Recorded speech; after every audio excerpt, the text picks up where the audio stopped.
tell you something. Let me tell you. Hey, while this time is going down, y'all can go ahead and like and subscribe on the video. You know what I'm saying? Just go ahead, hit the like, hit the subscribe button. Just go ahead and do one of them things. You know what I mean? What's up, everybody? It's your boy Jay back here again for another video on Real Sports Talk. And today, I'm shocked. The Lakers have lost to the Phoenix Suns in the first round of the NBA playoffs. I didn't see this coming. I thought the Lakers were going to win this game in five games. I thought the Lakers was going to get healthy, build chemistry through this playoffs, and pull through and win the championship. Looking back on it, I was a fool for thinking those things, Coming off a championship, we had a super strong offseason, not even more than 2 months, coming off of a championship to, really rest, get in shape, and get ready for a whole new season. It sucks. Injuries came through with our top two players, LeBron and AD. Players were trying to play with each other and gain chemistry. We never got to play fully healthy because of the injuries and whatnot. We didn't really have the time to play with healthy with one another. LeBron was never 100%. AD was never 100%. AD got hurt in this series after having two dominant games. The series had shifted, in my opinion, from the Suns after they had won their first game to the two games versus the Lakers. The Lakers game 2 and game 3. I feel like the series had shifted. But I think that AD groin injury shifted it right back to Phoenix. And they was able to capitalize. Devin Booker was amazing in these last couple games. CB3, despite having an injury early on in the series, was amazing. Well, I wouldn't say amazing. He was good and decent in these last few games. And LeBron James just wasn't. LeBron James was really good. I believe he had 25. He was solid. He was being solid LeBron. 25, 7, and 8 or something like that. In these past couple games, had 41 minutes. But at the end of the day, like I said, he was coming off an injury and a short off season. At the end of the day, as great as he is, as amazing as he is, coming off a short off season, coming off of an injury, and you're 36 years old after you didn't play 18 years of basketball. LeBron may be Iron Man and Superman, but I don't think anybody would have been able to come in and dominate or carry a team like that with those circumstances. Maybe if he had a full off season, we can look at this differently. Maybe if he doesn't get hurt, we're looking at this differently.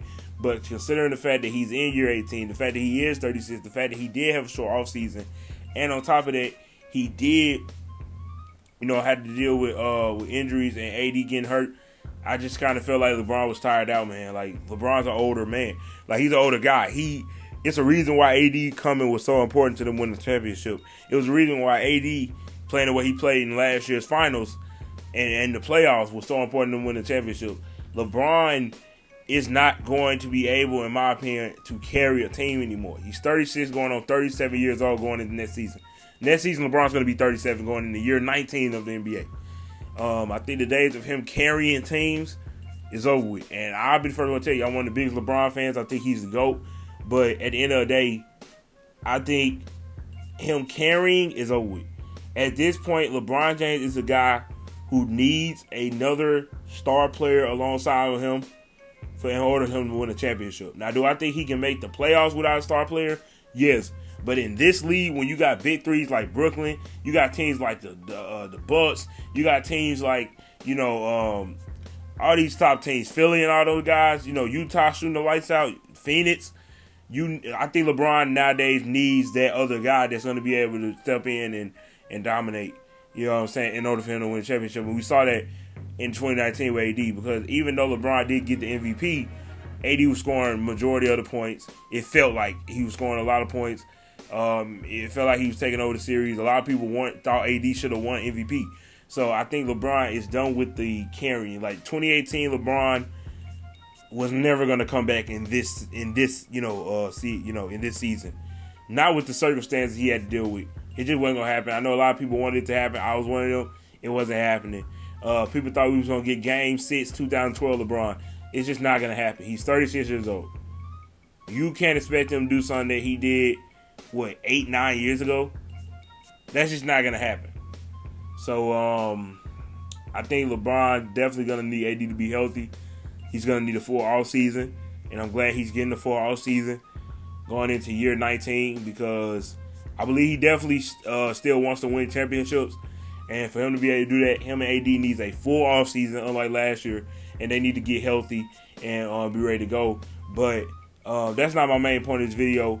My main thing is I believe the Lakers need to go ahead, trade the whole team. Get them up out of here. Get it done. It's done. It's over with. The Lakers are over. And this whole experiment of LeBron and AD as a big two and the rest of these role players, to me, is just not enough. The Lakers, when they beat the Heat team, congratulations to us. But I always felt like the Lakers should have swept that team. No disrespect to Miami because I rock with them too. As people watch my channel, you know that. No disrespect to any of the Suns teams, none of the Nuggets teams, none of the Rockets teams. But the Lakers probably should have swept through that playoffs. You know what I'm saying? If they had better shooting, if they had more consistency, if they had a better coach. Because to be honest with you, Frank Vogel is not that great of a coach in my opinion. But I believe the Lakers need to try to go get them another superstar. When you have big threes like Drew Holiday, Chris Middleton, Giannis, with the depth that the Milwaukee Bucks have, that's just a lot. When you have teams like Utah who's shooting the lights out, but also has star play from a player like Spider Mitchell, that's a lot. When you have teams like the Nets who literally have 3 superstar players, you know what I'm saying, like literally 3 superstar players, they are only going to improve as time goes on. I would assume, especially on the defensive side of the ball. So you're gonna want to counteract all that. Philly has Tobias, Ben Simmons, Embiid. If Ben Simmons gets a jumper shot and Tobias and Steph Curry keep playing the way they've been playing, come on, man, that's a problem. Miami could pull away and get a Kawhi, or the Clippers can pull away and get a star on their team. The Lakers need another star. The days of counting on the Dennis Schroeders and the Montrezl Harrells and the Andre Drummonds of the world and counting on the KCPs and the Danny Greens of the world to give you 15 and 20 a night and the Kyle Kuzmas is over with. You need to go get you a third star that can go out there and if he needs to drop 40 and at the least can give you 22 points a game easily, because LeBron is, like I said, he's 37, year 19. In order for him to need championships, he's going to need guys that's going to be able to step up consistently for him. And I feel like if the Lakers were able to add another superstar, and I'm not just talking about an all-star caliber player, I'm talking about a superstar. I'm talking about the likes of a Damian Lillard. I'm talking about the likes of a Steph Curry. I'm talking about the likes of, some top guys, a Karl Anthony Towns. Like, these are guys I'm referring to, a Paul George, a Kawhi Leonard. One of those guys is a guy that I think, is a guy that should come to the Lakers, that the Lakers should try to get. They need to try to do what Brooklyn tried to do to get James Harden, point blank period. I would love to see them add Dame. I know the league wouldn't look like that because they'll be like, oh, it's unfair, but Brooklyn's unfair. But I would love to see Dame come down there because he's been struggling with the Blazers, and the Lakers just came off a struggling season where they truly showed they needed some backcourt consistency. He would be the perfect fit to play with LeBron and AD. Yes, he can play off the ball. He can play on the ball. He can give LeBron a break in the offense. He can dominate. He can take pressure off LeBron and AD for them to be their best selves. You know what I'm saying? And I think he would overall make that. That would probably be the scariest trio in the league because Damian Lillard is right behind Stephen Curry. And in some people's eyes, is neck and neck with Stephen Curry in terms of shooting the basketball. So adding him to the team would be crazy. But if they was able to get another player, cool. If you had to go lower for like a Cat or a Car or Zach LaVine, then that's fine. But the days of these Dennis Schroeder type guys coming in and we thinking they were going to be amazing, or Danny Green, those days are over with. The Lakers need to get a third star, in my opinion, for them to be able to, to get them another championship, and maybe even get them more than one other championship.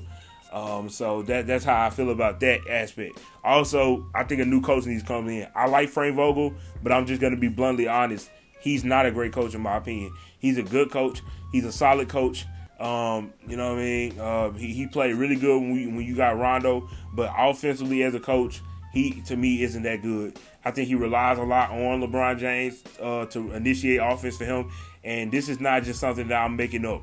You're talking about a team that with LeBron this season was a top offensive team in the league. When LeBron James was hurt, this team went from a top offensive and defensive team to a top defensive team, but a terrible bottom of the league offensive team. That is a product of your coaching. That's not just a product of you having Alex Caruso and Dennis Schroeder and all them boys. That is also a product of your coaching and not having a coach that knows how to find the open looks for guys, make the right plays, coach the right way. Because we've seen coaches, without as many, ball handlers and floor generals like that, be able to be better offensively than what the Lakers were this season. It was simply a mess. It's not a surprise why Frank Vogel didn't win in Indiana. It's not a surprise why Frank Vogel didn't work out in Orlando. To me, he's a very good defensive coach. And 10 years ago, Frank Vogel, in my opinion, would have been one of the best coaches you could have had. A defensive coach that's going to hold your team low in points and is going to be able to score at least 90 to 80 points a game, fine. But in a league where you need at least 120 to 115 just to beat some of these top teams, Frank Vogel, in my opinion, lacks in that area. Yeah, he can get a team to score less than 100 against a team, but the Lakers are getting blowed out in games, and they got blowed out in games this year where the end score is 99 to 90, and that's considered a blowout. The end score is 113 to 100. You see what I'm saying? Like it ain't even like these teams are killing the Lakers because offensively they're making every single shot. No, the Lakers are a great defensive team, but they can't score a lot of points, and I feel like that's a product of Frank because when Rondo was there, we was cool. When Rob was there, we were cool, but like we were not Frank and Rob. But really, Frank, man, I just don't feel like his offensive rotations are terrible. You cannot explain to me why a 6th Man of the Year candidate is not getting minutes. You cannot explain to me why Marc Gasol, while he does stretch the floor, when the 3 ball's not falling, he should still be getting minutes over Montrezl Harrell. You can't explain to me why Kyle Kuzma, who rebounds okay, but is careless with the ball, not as good of as a shooter as he was, advertised to be, is getting more play time than Markieff Morris, who was reliable for you in the playoffs and was a better player than Kyle Kuzma was all playoffs last year. You're not telling me you don't have a reason to explain to me why Alex Caruso is playing a lot of minutes while Taylor Horton-Tucker is just sitting on the bench when Taylor Horton-Tucker can actually initiate offense and score the ball really well for your team. You can't tell me why Ben McLemore, when you weren't being able to shoot threes in the first couple games of this series, you didn't play Ben McLemore until around Game 3 and you barely played him in Game 2. You can't tell me. I just want an explanation for that, and I feel like Frank Vogel has failed to really, come up with rotations that are really that good. Now, obviously, when he had Rondo coming off in the second unit, who's an amazing floor general, and you had LeBron, who's an amazing floor general, when he had 2 amazing floor generals, it worked out because he had 2 amazing floor generals. But without those 2 amazing floor generals this year, this Lakers offense at times, and this has been said by multiple fans, have been hard to watch. And I believe Frank Vogel is a big reason because of that, because he is more focused on trying to defend guys than trying to score points. And I feel like that hurts the Lakers a lot because this is a league where people are playing defense is overrated. Yes, you can be good at defense, and I'm not disagreeing. I'm not going to sit here and act like the Nets are the smart way to go because the Nets need to play defense. But I'm just saying that, yeah, defense is cool, but teams are going to most likely score 110 to 120 points on you, even if you're a great defensive team.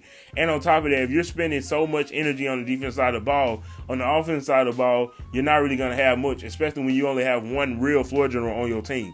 So I think Frank Vogel needs to be moved. And I would like the more balanced coach to come into this, team. Maybe, with his play style and what his resume, maybe a Jason Kidd promotion would be in the ranks. But maybe, you go a different direction and try to look for another coach that has proven to be a more balanced offensive coach that can come in and help this team out. Because I believe that Frank Vogel, while this team did play great defense, offensively, he was not a good coach. People are killing AD for being hurt. I understand it. I get it. But at the end of the day, AD has never been hurt like this bad. He's never been hurt to where he wasn't able to play in the playoffs. When he was in New Orleans, he had knick-knack injuries, and that was cool, but he was ready to go when it was time. When he played with the Lakers last season, he had knick-knack injuries, but when it was time to go, he was ready to play.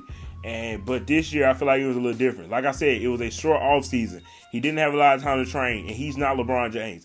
And I believe he came in out of shape, and I feel like that hurt him for the whole season, because when you're out of shape, you're trying to get into shape mid-season, you're moving fast and all this stuff, and your bones are not taken care of because you're not eating right, and you're not in shape, then it can lead to injuries. That's just how it is. That's easy science. That I ain't a scientist. You don't have to be a scientist to figure that out. That's facts.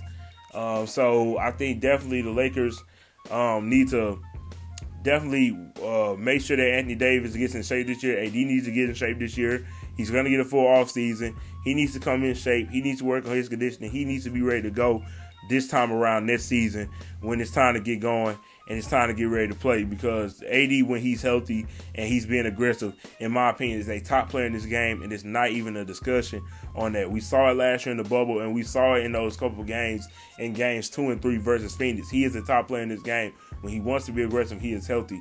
But he was not healthy this season, and I believe it had a lot to do with the short off season and being out of shape. I believe next season AD will be in better shape. He'll have a longer off season, and AD should be fine. We're still going to deal with the knick-knack injuries where you're going to be like, come on, AD, you got to chill with that. But at the same time, I do believe that when it comes time for him to play, I think AD is actually going to be ready next year, and so is LeBron. But that's mostly everything I wanted to cover about this game, about this series, about this team. This team was a roller coaster ride, from winning the championship to letting go of guys like Rondo, Danny Green, Deion Waiters, J.R. Smith, Avery Bradley. You know what I'm saying? From player to player to player like that. It has been a long season. Coming off a short off season, it felt like it didn't even feel like, we had time to process the Lakers being champions before we already had to turn our attention around to the regular season. And I kind of hated it. I never wanted this season to come back so soon, because I kind of saw this type of stuff coming, but it is what it is. It still doesn't feel real that the Lakers are out. I'm annoyed, but at the end of the day, I believe the Lakers are going to get better. I trust in LeBron. I think he's going to bounce back. I think AD going to bounce back. But this team definitely needs to make some changes if they expect to be a top team in the Western Conference, because it is not going to come easy with a 37-year-old LeBron. If you think you're just going to roll through the rest, I think you need to add some guys, and I would love for them to go out there and do their best to try to get a superstar to come down here and build a dominant big three so that this Lakers can get them another championship. That's how I feel about the situation. Y'all let me know how y'all feel about anything I said that y'all may disagree with, or anything that I, didn't go into detail enough, or that you did agree with, that you want to go into detail even more with. That's all I got to say about it. Peace.